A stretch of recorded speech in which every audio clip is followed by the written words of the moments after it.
Whether it's a disc herniation or sciatica, doing the Deadbug exercise wrong can make things worse. But why is this happening? In today's video, we're going to show you using something as simple as this, how you can do it right for immediate improvement. If you're new here, welcome. I'm Michael Fatika, the lead osteopath and spine specialist here at Back in Shape, and we help people around the UK and all over the world fix their back pain and get back in shape for the long term. And in this mini tutorial, we'll explain why you're getting pain when you do the Deadbugs and show you this modification to make it better instantly. To understand the mistake that you're making, it's helpful to look at the spine. So what we've got here is the lower back here, your buttocks sitting here, your tummy's around about here. And the main mistake when you do the Deadbug boils down to, as your leg goes out or as you initiate movement, the spine wobbling one way or another. And we'll discuss those in a moment. And what happens here is that you are either flattening down your lumbar spine using things like pelvic tilts that you might have done in the past to squash down that herniated disc or damaged disc in your lower back and aggravate the issues, which can commonly lead to some soreness in a more delayed manner and achiness.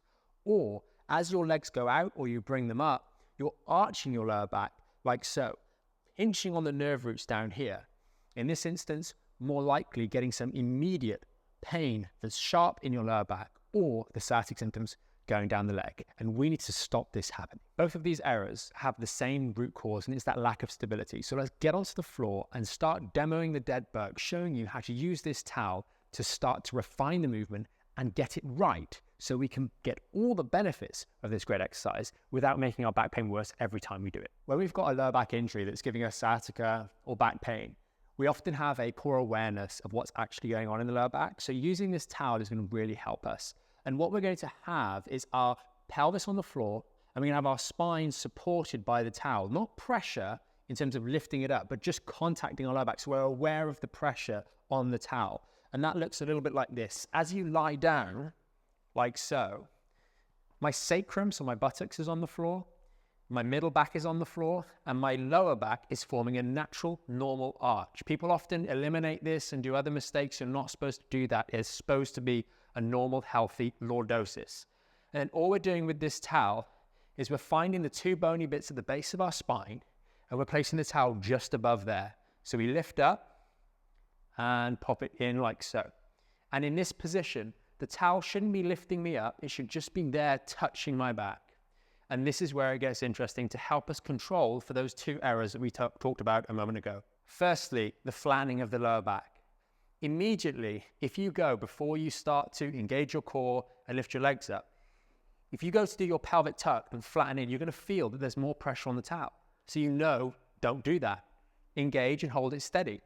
So that helps you eliminate the pelvic tuck. The second error is obviously that the back arches. So it's generally okay when we lift the first leg up, but often, if you look closely at my back, as I lift the second leg up, my back arches, and now I can feel that my back has lifted off the towel. Those facet joints on the back at the lower lumbar spine compress together, and I can pinch my sciatic nerve. So that shouldn't happen. So I know I've made another mistake.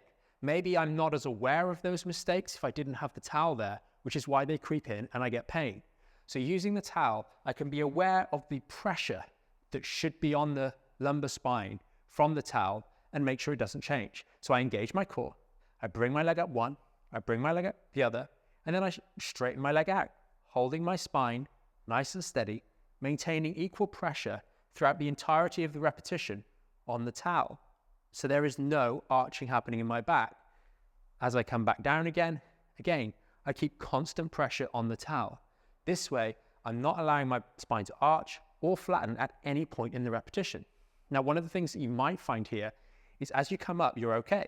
As you come up, you're okay. But as your leg goes out past a certain point, your back starts to lift. We'll use that as a cue. And instead of going out that far, limit the range of motion. So engage, lift, lift, and just do half reps. This is something that we discussed in detail in a much more thorough tutorial on the Deadbugs. And you can check out a link in the description to go ahead and watch that for some extra tips and guidance on this great exercise and how you can progress it or make it easier for the long term. Some of you will still struggle with the engagement of the core, and therefore you need to take a big step back. And we've got a link in the description on a full candle drill tutorial. This is to help you start to learn to actually engage your core properly so that you can stabilize the spine when you do something like the Deadbug. So it's definitely worth checking out if you just still struggle and you find your back keeps lifting up or pressing down into the towel. Ultimately, the Deadbug, when done correctly, is an absolutely fantastic tool to help you recover from low back pain, whether it's sciatica as well, whether it's a herniated disc or any other different cause of diagnosis. It teaches you in the safest possible way how to stabilize your spine effectively so you can start to control the spine on the floor. And it's an integral part of your rehabilitation, because if you can't do it lying on the floor, wiggling one leg at a time, how on earth are we going to be able to stabilize our spine on a daily basis? And that kind of starts to make us think about maybe reasons why our back pain keeps on coming back, or our sciatica keeps on getting flared up on a daily basis or a week-to-week basis. Take some time to refine this exercise. Use this tutorial and the one we mentioned earlier, and at the end of this video there'll be a little link just up here to the full Deadbug tutorial where you can go and watch that video, make some notes, and start getting it right so you can see some pathway to actually recovering from your sciatica and lower back pain for the long term, not just a quick fix or exercises that are aggravating your back each time you try them. Hopefully you did find this mini tutorial helpful and you learned something, and maybe it's prompted you to do some of the other drills that we've referenced to really make some significant improvement in your lower back pain. Remember, we always have that 80-minute masterclass. It's free to watch, and there's a link down in the description. You can check it out and follow along with some more simple, all the way through to advanced strategies to really recover from back pain for good. It's tried and tested, and it's based on the foundation that we teach all of our members in the Back in Shape program. So thanks if you made it this far, and we'll see you in the next video.